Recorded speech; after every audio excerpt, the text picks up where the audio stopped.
Hi, good afternoon, everyone, and welcome to another edition of our Justice and Pieces guest speaker series and our spotlight on meeting the lawyer bencher candidates. Again, as always, the views and opinions are of the candidates alone and don't reflect me, Justice and Pieces, Trials College, or any other education institution or organization that I work with.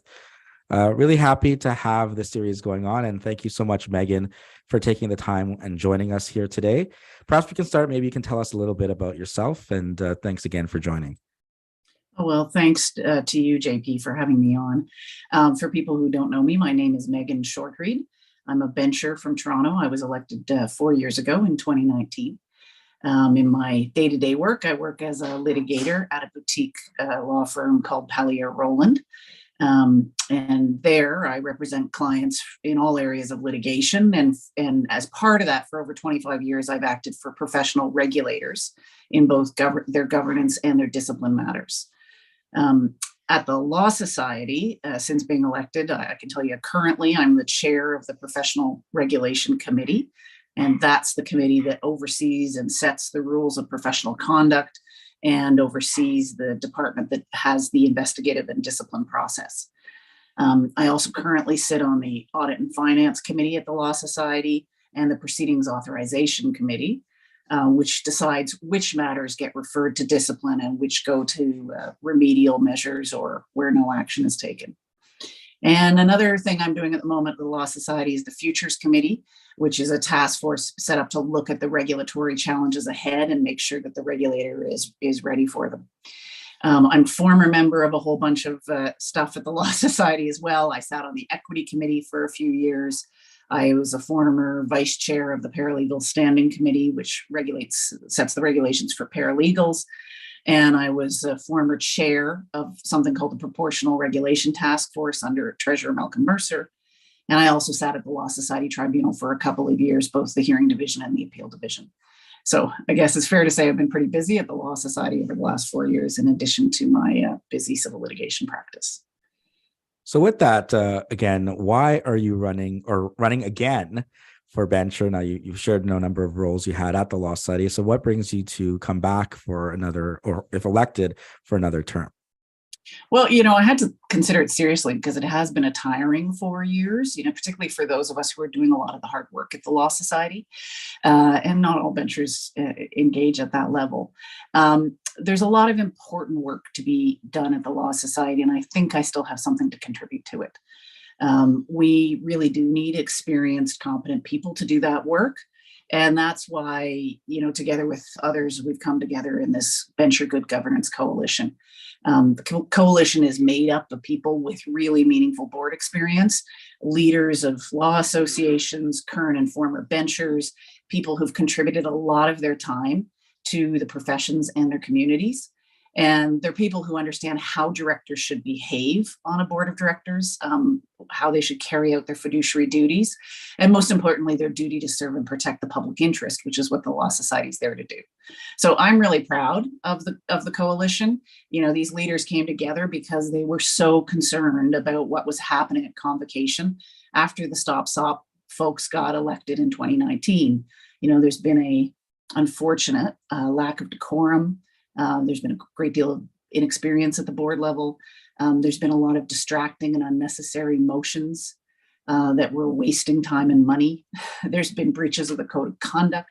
There's been people trying to repeal the code of conduct, which is sort of unheard of for a board of directors.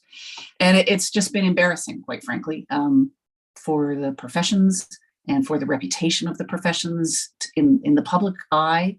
And it's been embarrassing for all lawyers and paralegals, I think. So it's also just wasted a lot of time and money. So I'd like to get back to what the Law Society Board of Directors should be, which is a group of benchers who want to build it up and make it a modern state-of-the-art regulator. And frankly, the Stop SOP folks, from what I've seen, want to tear down the Law Society. And if they're elected in greater numbers again this year, I fear that self-regulation is at risk, and that's something that all lawyers and paralegals should jealously guard.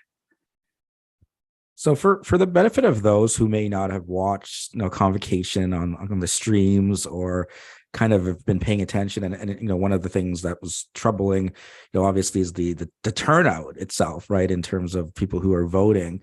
Perhaps maybe you can speak to what the last 4 years was like in terms of, you've highlighted some of these concerns, but trying to navigate through all that in the last term there as a bencher.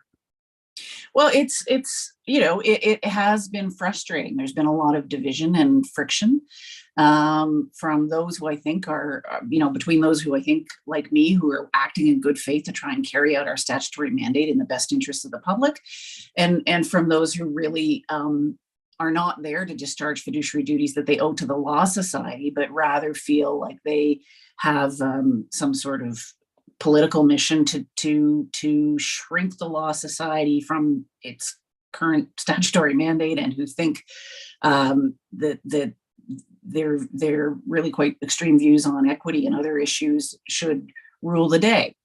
And it's been a very frustrating distraction. So, I'm happy to go on about it, but what I'd rather do is focus on sort of what issues are important to folks this election in terms of what's really important for the Law Society. All right, so let's move on to that then. What are the issues that are important in this election, and what are the vision, and in terms of the platform, and perhaps highlight the ones that are most important to you in terms of what are we looking at this election? Yeah, well, first, as you mentioned, it's really important that we ensure people get engaged and get out to vote. We've had low voter turnout and decreasing voter turnout in past elections. And it's really important to become engaged with your regulator and to exercise your ability to vote, and to vote for good people who you can trust will be competent board members. Second, I want in this election for people to focus on what matters, and that's the future of regulation in the professions and carrying out the Law Society's statutory mandate efficiently. So there's a number of priorities that come up for me, JP, when we talk about what a responsible board should be looking at over the next 4 years. First of all, the regulator's role in ensuring that new and disruptive technologies are used for the benefit of clients and do not harm their interests. There's a public protection mandate there that we need to be into, and in a significant way. We have to grapple with an aging bar and ensure that clients are protected when lawyers leave practice and in the manner that they leave practice. And so we've got an initiative underway to try and deal with succession planning. That's important to me. I want to work towards a licensure system that's, fair to candidates and ensures a high level of competency on entry to practice. And articling remains a market-driven barrier to entry, and it needs to be either reformed or abolished. And I know people are tired of hearing about it, but it's still a problem. Post-call competency is also an issue we need to be concerned about. We have to ensure that the Law Society dollars are spent efficiently there on competency initiatives that are focused where they're needed most. Where lawyers and paralegals are failing their clients, we need to put our competency dollars there. Investigations and discipline. Most people ignore it because you're not involved in it, because hopefully you're not getting complaints, and if you are, there's not a problem. But it's a big part of what the Law Society does, is dealing with bad apples, quite frankly, or lawyers who are struggling and who've let their practices slip and have not done right by their clients. And we need to ensure the investigation and discipline process is timely and fair to the membership. And so, benchers who serve on statutory committees, like I have done, committees like the Proceedings Authorization Committee and the Tribunal, need to be well-trained, need to be experienced, and need to be really good at it. So that's an area. And then finally, I'd say the Law Society board itself. I don't like to engage in a lot of navel gazing as a governor, but the board does need governance reform. It's too big. And it's not always necessarily populated based on competencies. And so that's something I think the Law Society can look at. If it gets a good board in place that's putting the public interest before its own, I think we'll have a really unique opportunity this time around to look at governance. Now, with all of those, there are potential things that you'd like to see done. One of the criticisms that I've talked about with some of your colleagues there on the coalition is essentially, you pointed out this this vote splitting that came out over those 4 years, where you have the then Stop Stop, now Full Stop group, but no, isn't kind of creating, you know, your own coalition and kind of being a little bit hypocritical of, well, we're doing the same thing, but you know, it's going to be different if you pick for our group as opposed to picking for them group. So how can you kind of reconcile that sort of thought process that some people are pointing to, and why you know, that's going to be one of the bigger issues, right, in terms of looking at the two sort of diametrically opposed organizations there, or groups that are running for Venture, and sort of how is that going to all work? Well, listen, you know what we've said. None of us wanted to be running in a coalition, and we certainly don't want it perceived as a party, because it's not a party. We're all going to vote our conscience and our reason demand, and we have no commitment on a specific platform other than a good governance, abide by your fiduciary duties, respect the code of conduct kind of platform. And you know, one thing we've agreed to do is, if we're elected, to look at election reform so that this you know, slate thing doesn't become the norm. But it has to be done this time, because the Stop Stop slate, to their credit, was successful in 2019 in vote splitting amongst, you know, 140 candidates. The 22 of them managed to come up the middle, and they want to do that again with 36 candidates this time, and that would have a majority at convocation when you count the paralegal and lay benchers, and it would be, I think, devastating for the profession and for the maintenance of self-regulation. You know, so it has to be done. That's all I can say. The coalition has to be done this time around, and then on the first day we're elected, it disappears. We're no longer affiliated with one another. We're acting as independent, responsible board members. We won't have a third party telling us how to vote, and that has happened with the Stop Stop. You know, they run off to their organizers who are non-benchers, and they ask them what to do. We've seen it live in convocation. We don't engage in that, and we won't engage in that. And you can tell by the CVs of the people on our group. I mean, these are former presidents of law associations. These are former presidents of the OBA, the CBA, you know, these are people who served as directors of the Advocate Society. These are people who served on a lot of charitable boards, business boards, university boards.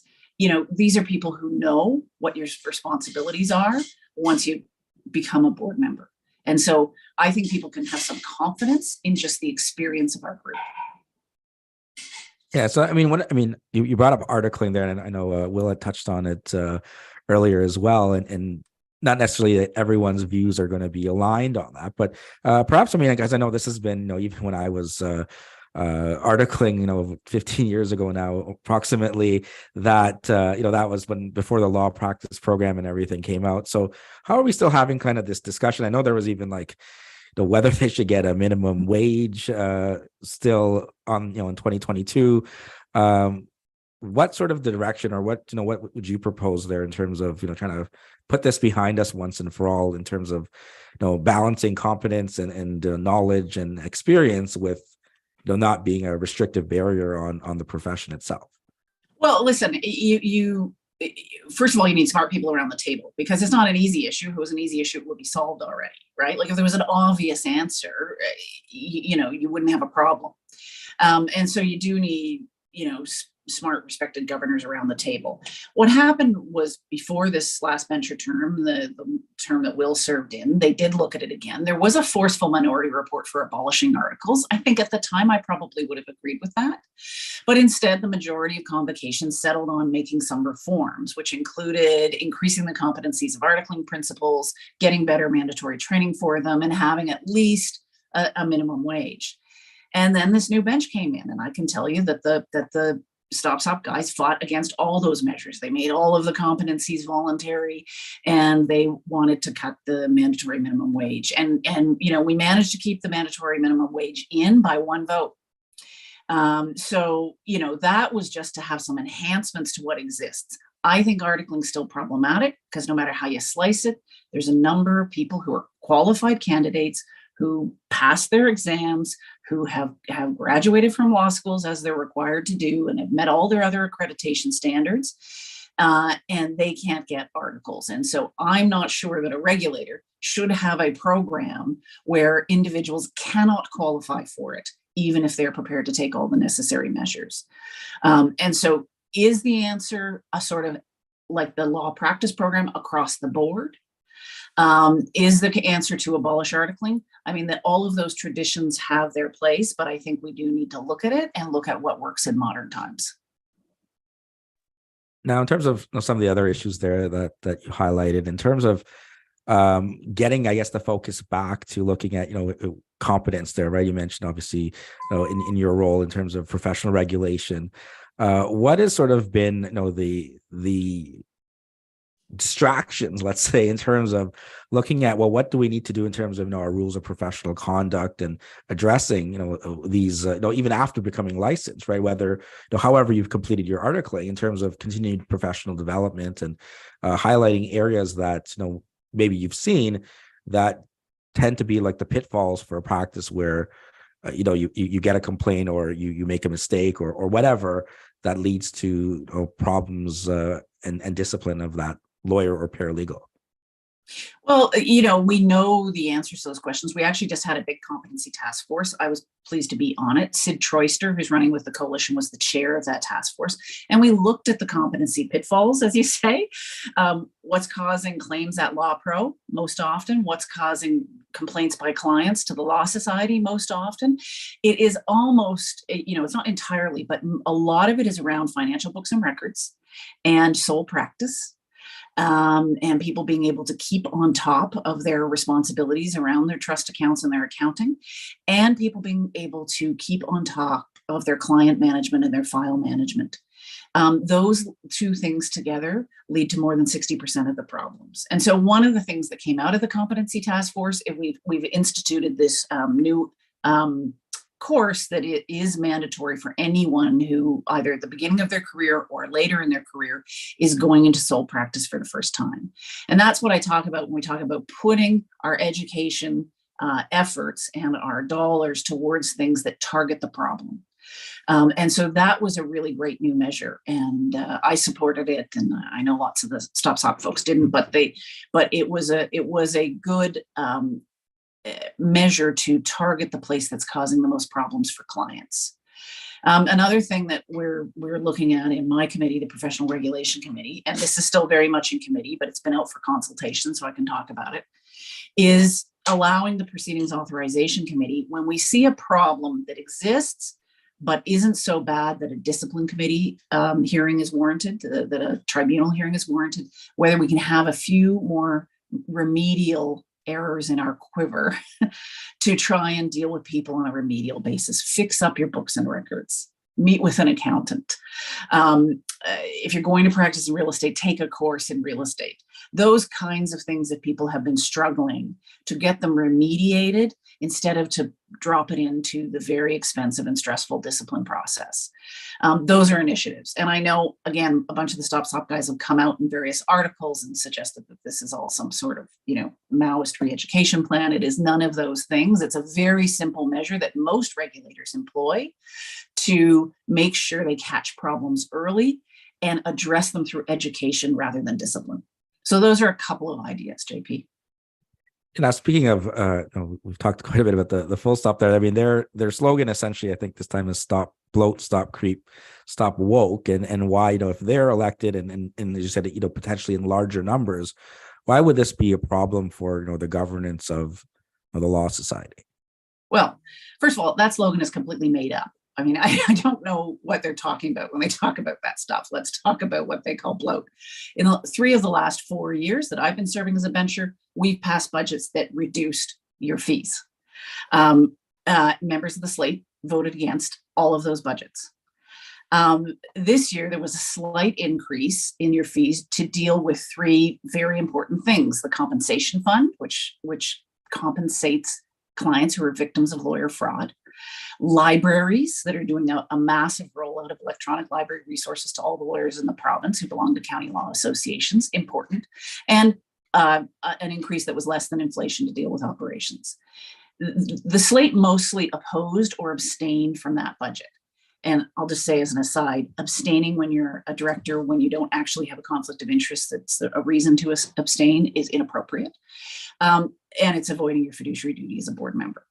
So here's what really happens with the Law Society budget, and maybe not all of your listeners know this. It comes from staff into committee pretty lean. I mean, they've already sharpened their pencils.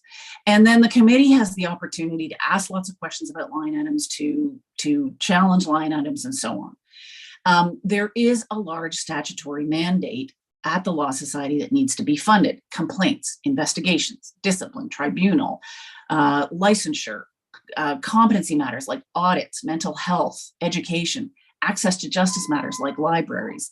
So there's not a whole lot of bloat. And I can tell you that the Stop Stop Full Stop folks never actually identify what they want to cut, either in committee or at convocation. They just want to cut it across the board.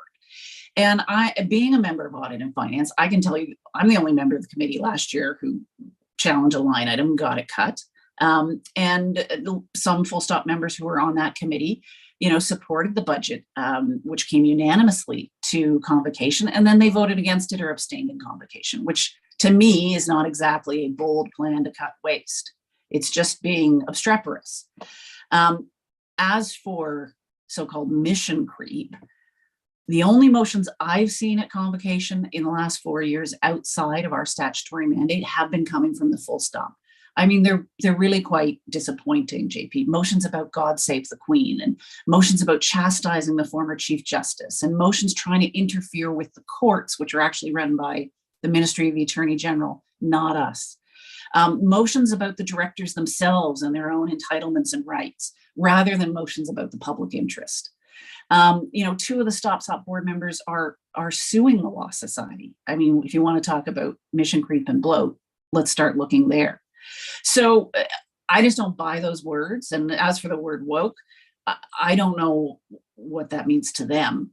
Maybe they'd rather be asleep. But I do know one thing, which is that women, racialized lawyers, lawyers and paralegals from other historically excluded groups in the profession are deserving of respect and not derision. And that's where I'll leave that.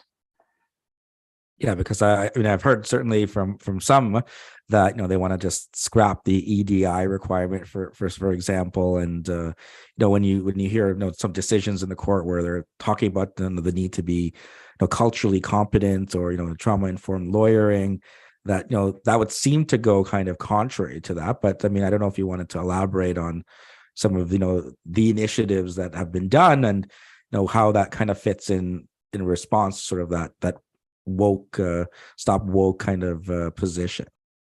Well, listen, less than 1% of the Law Society budget is spent on EDI. So, I mean, it's not exactly taking over the Law Society. I know that those folks in the Full Stop slate want to talk about it all the time, and they want to say that it's some big left-wing conspiracy. It's not. That's simply not happening. That's of their imaginings. But they do chronically say out loud that they just don't believe in the concept of systemic discrimination. They say it doesn't exist. And, unfortunately, the Supreme Court of Canada, the Human Rights Code, and the Charter of Rights and Freedoms says it does, and all of the jurisprudence. And it's a little late in the fight against racism to be suddenly suggesting racism isn't a thing. So I just want to be around people who recognize that's a factor, and who are prepared within the Law Society's mandate of ensuring competency and access to justice, who are prepared to talk about solutions, even cost-effective solutions that are not overreaching, and how far the Law Society can and should go towards addressing those issues. That's all on the table for me and for many members, I think all the members of the coalition. What's not is sitting around and disregarding the experience of racialized lawyers and pretending, as many of the folks in the Stop Stop do, that they're just whiners who want to take over the profession. I mean, it's disrespectful, it's unhelpful, and it's been really frustrating for me and many others over the last 4 years. Now, Megan, I have certainly students that are listening that are not going to be voting, but perhaps you could speak to them in terms of words of wisdom there as they look to enter into the profession. Well, I just, having finally grown out my gray hair in the pandemic, I'm always wary of pontificating about words of wisdom. But listen, I'll just say to students this: it's a great profession. Despite everything I've said at this podcast. It's actually a great profession with wonderful colleagues, and you should just get involved. There's a lot of file work to do in your early years. And the work we do for clients can be very rewarding, whether they're small clients or big clients.